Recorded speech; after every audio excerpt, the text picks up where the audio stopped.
ಓಂ ಆ ಕೃಷ್ಣೇನ ರಜಸಾ ವರ್ತಮಾನೋ ನಿವೇಶಯನ್ನಮೃತಂ ಮರ್ತ್ಯಂಚ ಹಿರಣ್ಯಯೇನ ಸ ವಿಕಾರಥೇನ ದೇವೋ ಜಾತಿ ಭುವನಾನಿ ಪಶ್ಯನ್ ಅಂತ ಇದೊಂದು ಮಂತ್ರ. ಇದಕ್ಕೆ ಹಿರಣ್ಯ ಸ್ತೂಪರ ಋಷಿಗಳು ತ್ರಿಷ್ಟುಪ್ಪಿದರ ಛಂದಸ್ಸು ಸವಿತಾ ಅಂತ ವಾಚ್ಯನಾದಂಥ ಸವಿತು ಶಬ್ದದಿಂದ ವಾಚ್ಯನಾದ ಭಗವಂತನೇ ಇದರ ದೇವತಾ. ಘಟ್ಟದ ಮೇಲಿನ ಋಗ್ವೇದಿಗಳ ಮಧ್ಯಾಹ್ನದ ಸಂಧ್ಯಾವಂದನದಲ್ಲಿ ಅರ್ಘ್ಯ ಪ್ರದಾನ ಮಾಡಲಿಕ್ಕೆ ಅನೇಕ ಮಂತ್ರಗಳನ್ನು ಉಪಯೋಗ ಮಾಡ್ತಾರೆ. ಅದರಲ್ಲಿ ಒಂದು ಮಂತ್ರ ಇದು. ದೇವಃ ಸವಿತಾ, ಸವಿತೃ ಶಬ್ದವಾಚ್ಯನಾದಂಥ ಭಗವಂತ, ಸೂರ್ಯನಲ್ಲಿ ಅಂತರ್ಗತನಾದ ಭಗವಂತ. ಕೃಷ್ಣೇನ ರಜಸ, ಕೃಷ್ಣ ಅಂದ್ರೆ ಕತ್ತಲು, ಕಪ್ಪು. ರಜಸ್ ಅಂದ್ರೆ ರಾತ್ರಿ. ರಾತ್ರಿಯ ಕತ್ತಲಿನ ಮೂಲಕ ಆ ವರ್ತಮಾನ ಪ್ರವೃತ್ತಿಯನ್ನು ಮಾಡುವವನಾಗಿ ಅಂತ ಒಂದರ್ಥ ಸರಳವಾಗಿ ಕಾಣಿಸ್ತದೆ. ಅಮೃತಂ ದೇವತೆಗಳನ್ನ, ಮರ್ತ್ಯಂ ಮನುಷ್ಯರನ್ನು ಕೂಡ ನಿವೇಶಯನ್ನ ಅವರವರ ಕೆಲಸದಲ್ಲಿ ತೊಡಗಿಸ್ತಾ, ಭುವನಾನಿ ಎಲ್ಲ ಲೋಕಗಳನ್ನು, ಪಶ್ಯನ್ ನೋಡುತ್ತಾ, ಹಿರಣ್ಯಯೇನ ರಥೇನ ಬಂಗಾರದ ರಥದ ಮೂಲಕವಾಗಿ ಆಯಾತಿ ಬರ್ತಾ ಇದ್ದಾನೆ ಅಂತ ಸೂರ್ಯನ ಒಂದು ಉಪಾಸನೆ ಇದೆ. ಇಲ್ಲಿ ಈ ಕೃಷ್ಣೇನ ರಜಸ ಅಂತಿದೆಯಲ್ಲ, ಕತ್ತಲಿನ ಮೂಲಕ ಪ್ರವೃತ್ತಿ ಮಾಡುವುದು ಅಂದ್ರೆ ಏನು, ಮತ್ತೆ ಕೃಷ್ಣ ಮತ್ತು ರಜಸ್ ಈ ಶಬ್ದಗಳು ಯಾವುದನ್ನ ಹೇಳ್ತವೆ ಅಂತ ಅನ್ನೋದಕ್ಕೆ ನಂದೊಂದು ಬೇರೆ ಆಲೋಚನೆ ಇದೆ. ರಾತ್ರಿಯ ಕತ್ತಲಿನ ಮೂಲಕ ಪ್ರವೃತ್ತಿ ಮಾಡುವುದು ಅಂತ ಅಷ್ಟು ಮಾತ್ರ ಅಲ್ಲ, ಭಗವಂತನನ್ನ ಬೃಹದಾರಣ್ಯಕ ಉಪನಿಷತ್ತು ಪರೋರಜಸ್ ಅಂತ ವರ್ಣನೆ ಮಾಡ್ತದೆ. ಪರೋರಜಸ್ ಯಾಕೆ ಅಂದ್ರೆ, ರಜಸ್ ಅಂದ್ರೆ ಪ್ರಕೃತಿ. ಆ ಪ್ರಕೃತಿಯನ್ನು ಮೀರಿದವನು ಭಗವಂತ ಆದ್ರಿಂದ ಆತನನ್ನ ಪರೋರಜಸ್ ಅಂತ ಹೇಳ್ತಾರೆ. ಹಾಗಾಗಿ ಬೃಹದಾರಣ್ಯಕ ಭಾಷ್ಯ ಆ ರಜಸ್ ಶಬ್ದದ ಅರ್ಥವನ್ನು ವಿವರಿಸ್ತದೆ. ರಂಜನಾತ್ ಪ್ರಕೃತಿ ಪ್ರೋಕ್ತ ರಜ ಇತ್ಯೇವ ವೈದಿಕೈ ತಸ್ಯಾ ಅಪ್ಯುತ್ತಮೋ ವಿಷ್ಣು ಪರೋ ರಜಾಹ ಅಂತ ಹೀಗೆ ಹೇಳಿದೆ. ಈ ಲಕ್ಷ್ಮೀದೇವಿ ರಜಸ್ ಅಂತ ಕರೆಸ್ಕೊಂಡಿದ್ದಾಳೆ. ಯಾಕೆಂದ್ರೆ ರಂಜನಾಥ್, ಈ ಭಗವಂತನನ್ನ ರಂಜಿಸುವುದರಿಂದ, ಭಗವಂತನ ಗುಣಗಾನ ಮಾಡಿ ಆತನನ್ನ ರಂಜಿಸುವುದರಿಂದ, ಮತ್ತೆ ಪ್ರಾಕೃತವಾದಂತಹ ಈ ಜಗತ್ತಿನಲ್ಲಿರುವವರೆಲ್ಲರಿಗೂ ಕೂಡ ಸುಖದಾಯಕಳಾದ್ದರಿಂದ ಅವಳನ್ನ ರಜಸ್ ಅಂತ ಹೇಳಬೇಕು. ಮತ್ತೆ ರಂಜನಾಥ್ ಅಂತಂದ್ರೆ ಅವರ ಮನಸ್ಸಿನಲ್ಲಿ ರಾಗವನ್ನು ತುಂಬುವುದರಿಂದ, ರಾಗಾದಿ ದೋಷಗಳು ನಮ್ಮಲ್ಲಿ ಬರುವುದು ಪ್ರಕೃತಿಯ ಮೂಲಕವೇ. ಸತ್ವರಜಸ್ತಮೋ ಗುಣಗಳಿಂದ ಕೂಡಿದಂತಹ ಈ ಪ್ರಕೃತಿ ಏನಿದೆ, ಆ ಪ್ರಕೃತಿಯ ಅಭಿಮಾನಿನಿಯಾದಂತಹ ಲಕ್ಷ್ಮೀದೇವಿಯ ಪ್ರಭಾವದಿಂದಾಗಿಯೇ ಯಾವುದೋ ಒಂದು ವಸ್ತುವನ್ನು ಕುರಿತು ರಾಗ ಇತ್ಯಾದಿಗಳು ನಮ್ಮಲ್ಲಿ ಮೂಡುವುದು. ಆದ್ದರಿಂದ ರಂಜನಾಥ್ ರಾಗಕ್ಕೆ ಕಾರಣರಾದ್ದರಿಂದ, ಸುಖಕ್ಕೆ ಕಾರಣರಾದ್ದರಿಂದ ಅವಳನ್ನ ರಜಸ್ ಅಂತ ಹೇಳಬೇಕು. ರಂಜನಾಥ್ ಅನ್ನೋದಕ್ಕೆ ಹೀಗೆ ನನಗೆ ನೆನಪಾದಂತಹ ಅರ್ಥಗಳನ್ನು ಹೇಳಿದೆ. ಆದರೆ ಜ್ಞಾನಿಗಳಾದಂತಹ ಟಿಪ್ಪಣಿಕಾರರು ಅದನ್ನು ಅನುಸರಿಸಿರುವಂತಹ ಅನುವಾದಗಳು ರಂಜನಾಥ್ ಅಂದರೆ ಶೋಭಿಸುವುದರಿಂದ, ಪ್ರಕೃತಿ ಅಂದ್ರೆ ಚಿತ್ ಪ್ರಕೃತಿ ಲಕ್ಷ್ಮೀದೇವಿ, ರಂಜನಾಥ್ ಶೋಭಾಯಮಾನಳಾದ್ದರಿಂದ, ಶೋಭಿಸುವುದರಿಂದ, ಪ್ರಕಾಶಮಾನಳಾದ್ದರಿಂದ, ತನ್ನ ಜ್ಞಾನಭಕ್ತಿ ವೈರಾಗ್ಯಾದಿ ಗುಣಗಳಿಂದ ಮತ್ತೆ ಸೌಂದರ್ಯದಿಂದ ಶೋಭಿಸುವುದರಿಂದ ಅವಳನ್ನ ರಜಸ್ ಅಂತ ಹೇಳ್ತಾರೆ.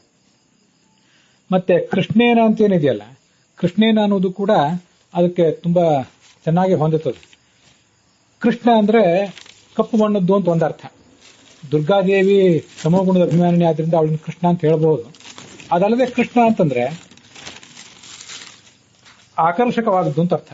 ಇವಳು ಕೃಷ್ಣ, ಈ ಲಕ್ಷ್ಮೀದೇವಿ ಕೃಷ್ಣ ಅಂತ ಕರ್ಸ್ಕೊಂಡಿದ್ದಾಳೆ. ಯಾಕೆಂದ್ರೆ ಆಕರ್ಷಕಳಾದ್ದರಿಂದ, ಮತ್ತೆ ಆಕರ್ಷಕಳಾದ್ದರಿಂದಲೇ ಈ ಆಕೆ ರಜಸ್ ಕೂಡ ಆಗಿದ್ದಾಳೆ, ಶೋಭಿಸ್ತಾ ಇದ್ದಾಳೆ ಮತ್ತು ಎಲ್ಲರ ಮನಸ್ಸನ್ನು ಆಕರ್ಷಿಸ್ತಾ ಇದ್ದಾಳೆ ಕೂಡ. ಈ ಕಾರಣದಿಂದಾಗಿ ಅವಳನ್ನ ಆ ಕೃಷ್ಣೇನ ರಜಸ, ಕೃಷ್ಣೇನ ರಜಸ ಎಂಬ ಈ ಎರಡು ವಿಶೇಷಣಗಳಿಂದ ಹೇಳಿದ್ದಾರೆ. ಲಕ್ಷ್ಮೀದೇವಿಯನ್ನ ಕೃಷ್ಣೇನ ಮತ್ತು ರಜಸ ಅಂತ ಪುಲ್ಲಿಂಗ ಶಬ್ದದಿಂದ ಹೇಳಿದ್ದಾರೆ. ಅದೊಂದು ವೈಶಿಷ್ಟ್ಯವೇ. ಛಾಂದೋಗ್ಯ ಉಪನಿಷತ್ ಭಾಷ್ಯದಲ್ಲಿ ಪುಲ್ಲಿಂಗೇನೋಚ್ಯತೆ ಸ್ತ್ರೀಚ ಪುಂವಚ್ಛಕ್ತಿಮತೀಯದಿ ಅಂತ ಆಚಾರ್ಯರು ನಿರ್ಣಯ ಕೊಡ್ತಾರೆ. ಸ್ತ್ರೀಯು ಕೂಡ ಒಂದು ವೇಳೆ ಪುರುಷನಷ್ಟೇ ಶಕ್ತಿ ಉಳ್ಳವಳಾದರೆ ಆಗ ಅವಳನ್ನ ಪುಲ್ಲಿಂಗದಿಂದಲೇ ಹೇಳುತ್ತಾರೆ ಅಂತ ಶಾಸ್ತ್ರ ವರ್ಣನೆ ಮಾಡ್ತದೆ. ಆ ದೃಷ್ಟಿಯಿಂದ ಈಕೆ ಚತುರ್ಮುಖ ಬ್ರಹ್ಮಾದಿ ದೇವತೆಗಳೇನಿದ್ದಾರೆ ಪುರುಷರು, ಅವರಿಗಿಂತಲೂ ಹೆಚ್ಚಿನ ಶಕ್ತಿ ಉಳ್ಳವಳಾದ್ದರಿಂದ ಅವಳನ್ನ ಈ ಪುಲ್ಲಿಂಗದಲ್ಲಿರುವಂತಹ ಕೃಷ್ಣೇನ ಮತ್ತು ರಜಸ ಎಂಬ ಎರಡು ಶಬ್ದಗಳಿಂದ ತಗೊಳ್ಳಬಹುದು ಅಂತ ನನ್ನ ಅಭಿಮತ. ಅವಳ ಮೂಲಕ ವರ್ತಮಾನ, ಪ್ರಕೃತಿಯ ಮೂಲಕ ಪ್ರವೃತ್ತಿ ಮಾಡುವುದು ಅಂದ್ರೆ ಏನರ್ಥ? ಇದನ್ನು ಸರ್ವಮೂಲದಲ್ಲಿ ಮತ್ತೆ ಇನ್ನಿತರ ಶಾಸ್ತ್ರಗಳಲ್ಲಿ ಅನೇಕ ಕಡೆ ನಾವು ನೋಡಿದ್ದೇವೆ. ಭಗವಂತ ಸರ್ವತಂತ್ರ ಸ್ವತಂತ್ರನಾಗಿ ಯಾರ ಅವಲಂಬನೆಯೂ ಇಲ್ಲದೆ ಈ ಜಗತ್ತಿನ ವ್ಯಾಪಾರ ಇತ್ಯಾದಿಗಳನ್ನು ಮಾಡಬಲ್ಲ. ಆದರೂ ಕೂಡ ಆ ಪ್ರಕೃತಿಯ ಒಂದು ಅನುಗ್ರಹದ ದೃಷ್ಟಿಯಿಂದ, ಪ್ರಕೃತಿಗೆ ತಾನು ಮಾಡಬೇಕಾದ ಅನುಗ್ರಹದ ದೃಷ್ಟಿಯಿಂದ ಅವಳ ಮೂಲಕ ಪ್ರವೃತ್ತಿ ಮಾಡ್ತಾನೆ ಅಂತ ಶಾಸ್ತ್ರದಲ್ಲಿ ಹೇಳ್ತಾರೆ. ಅದಕ್ಕಾಗಿ ಆ ಲಕ್ಷ್ಮೀದೇವಿ ಮೂಲಕ ವರ್ತಮಾನ ಆವರ್ತಮಾನ ಪ್ರವೃತ್ತಿ ಮಾಡುವವನಾಗಿ ಅಂತ ಕಂಡು ಬರ್ತದೆ. ಭಗವದ್ಗೀತೆಯ 9ನೇ ಅಧ್ಯಾಯದ 8ನೇ ಶ್ಲೋಕ ಅದು. ಪ್ರಕೃತಿಂ ಸ್ವಾಂ ಅವಷ್ಟಭ್ಯ ವಿಸೃಜಾಮಿ ಪುನಃ ಪುನಃ ಭೂತಗ್ರಾಮಂ ಕೃತ್ಸ್ನಂ ಅವಶಂ ಪ್ರಕೃತೇರ್ ವಶಾತ್. ನನ್ನ ಅಧೀನವಾದ ಪ್ರಕೃತಿಯನ್ನ ಮೂಲ ವಸ್ತುವನ್ನಾಗಿಟ್ಕೊಂಡು ಅದರಿಂದ ಈ ಜಗತ್ತನ್ನು ನಾನು ಸೃಷ್ಟಿ ಮಾಡ್ತೇನೆ ಅಂತ. ಅಲ್ಲಿ ಭಾಷ್ಯದಲ್ಲಿ ಆಚಾರ್ಯ ಹೇಳ್ತಾರೆ, ಪ್ರಕೃತಿ ಅವಷ್ಟಂಭಸ್ತು ಯಥಾ ಕಶ್ಚಿತ್ ಸಮರ್ಥೋಪಿ ಪಾದೇನ ಗಂತುಂ ಲೀಲೆಯಾ ದಂಡಂ ಅವಷ್ಟಭ್ಯ ಗಚ್ಚತಿ. ಒಬ್ಬ ವ್ಯಕ್ತಿ ಅಥವಾ ಕೆಲವರು ಕಾಲಿನಿಂದ ನಡಿಲಿಕ್ಕೆ ಸಮರ್ಥರಾಗಿರ್ತಾರೆ, ಕಾಲಿನಿಂದ ನಡ್ಕೊಂಡು ಹೋಗ್ತಾರೆ. ಆದರೂ ಕೈಯಲ್ಲಿ ಒಂದು ಊರ್ಗೋಲ್ ಇಟ್ಕೊಂಡು ಅದೊಂದು ಪ್ರತಿಷ್ಠೆಗಾಗಿ, ಒಂದು ವೈಭವಕ್ಕಾಗಿ ಅಂತ ಕೋಲನ್ನ ಇಟ್ಕೊಂಡು ಹೋಗ್ತಾರೆ. ಹಾಗೆ ಭಗವಂತನೂ ಕೂಡ ಅಂಥ ಒಂದು ಪ್ರಕೃತಿಯ ಅವಲಂಬನವನ್ನ ಕೇವಲ ವೈಭವಕ್ಕಾಗಿ ಮಾಡ್ತಾನೆ ಅಂತ ನಾವು ತಿಳ್ಕೊಳ್ಬೇಕು. ನಕುತ್ರಚಿತ್ ಶಕ್ತಿ ಅನಂತರೂಪ ವಿಹನ್ಯತೆ ತಸ್ಯ ಮಹೇಶ್ವರಸ್ಯ ತಥಾಪಿ ಮಾಯಾ ಮಧಿರುಹ್ಯ ದೇವ ಪ್ರವರ್ತತೆ ಸೃಷ್ಟಿ ವಿಲಾಪನೇಶು ಅಂತ ಋಗ್ವೇದ ಖಿಲದ ಮಾತೊಂದನ್ನು ಆಚಾರ್ಯ ಉದ್ಧರಿಸ್ತಾರೆ ಗೀತಾ ಭಾಷ್ಯದಲ್ಲಿ.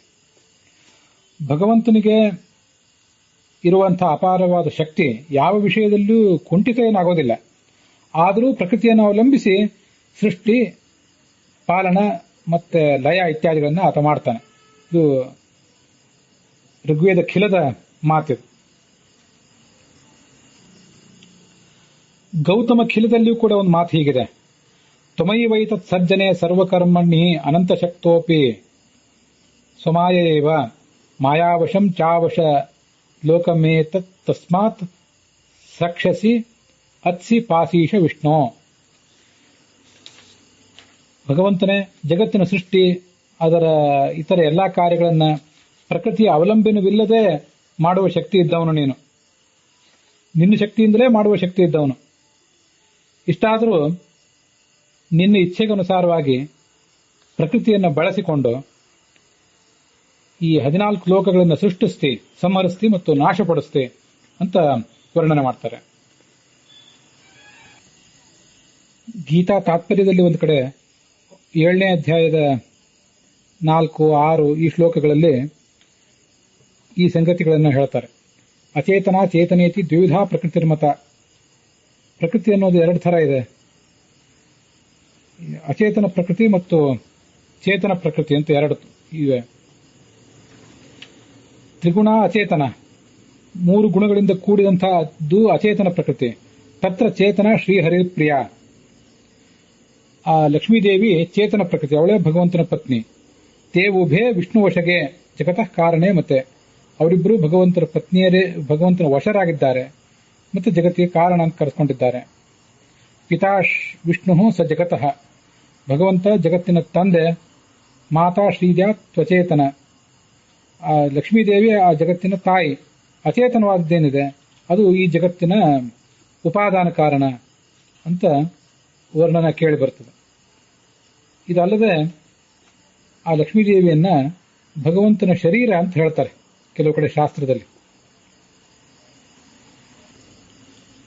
ಗೀತಾ ಭಾಷ್ಯ 12ನೇ ಅಧ್ಯಾಯ ಅಲ್ಲಿ 5ನೇ ಶ್ಲೋಕದ ಭಾಷ್ಯದಲ್ಲಿ ಒಂದು ಕಡೆ ಶರೀರ ರೂಪಿಕಾ ಸಾ ಅಶರೀರಸ್ಯ ವಿಷ್ಣೋ ಯತಃ ಪ್ರಿಯಾ ಸಾ ಜಗತಿ ಪ್ರಸೂತಿ ಅಂತ ಸೌಕರಾಯಣ ಶ್ರುತಿ ಅನ್ನೋದನ್ನು ಆಚಾರ್ಯರು ಉದ್ಧರಿಸ್ತಾರೆ.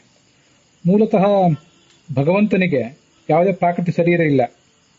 ಆದರೆ ಈ ಲಕ್ಷ್ಮೀದೇವಿ ಮತ್ತೆ ಅವಳಿಂದ ಅಭಿಮನ್ಯಮಾನವಾದಂತಹ ಈ ಜಡ ಪ್ರಕೃತಿ ಅದೆಲ್ಲವೂ ಕೂಡ ಭಗವಂತನಿಗೆ ಶರೀರದಂತಿದೆ. ಜಗತ್ ಸೃಷ್ಟಿಗೆ ಕಾರಣವಾದಂತಹ ಪ್ರಕೃತಿ ಇದು ಅವ್ಯಕ್ತ ಅಂತ ಕರೆಸ್ಕೊಂಡಿದೆ ಅಂತ ಅಲ್ಲಿ ವರ್ಣನೆ ಮಾಡಿದ್ದಾರೆ.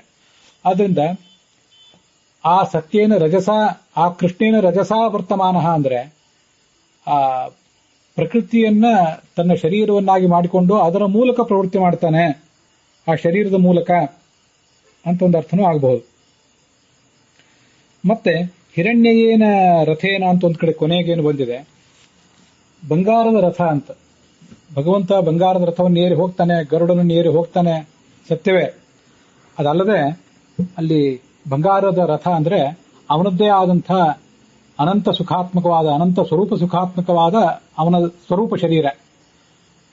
ಅದು ಹಿರಣ್ಯ ಅಂತ ಕರೆಸ್ಕೊಂಡಿದೆ. ಹಿರುಕ್ ಸುಖಂ ಹಿರಣ್ಯಂ ಸ್ಯಾತ್ ಅಂತ ಅನ್ನೋದು ಹಿಂದೆ ಬೇಕಾಷ್ಟು ಕಡೆ ನೋಡಿದ್ದೇವೆ.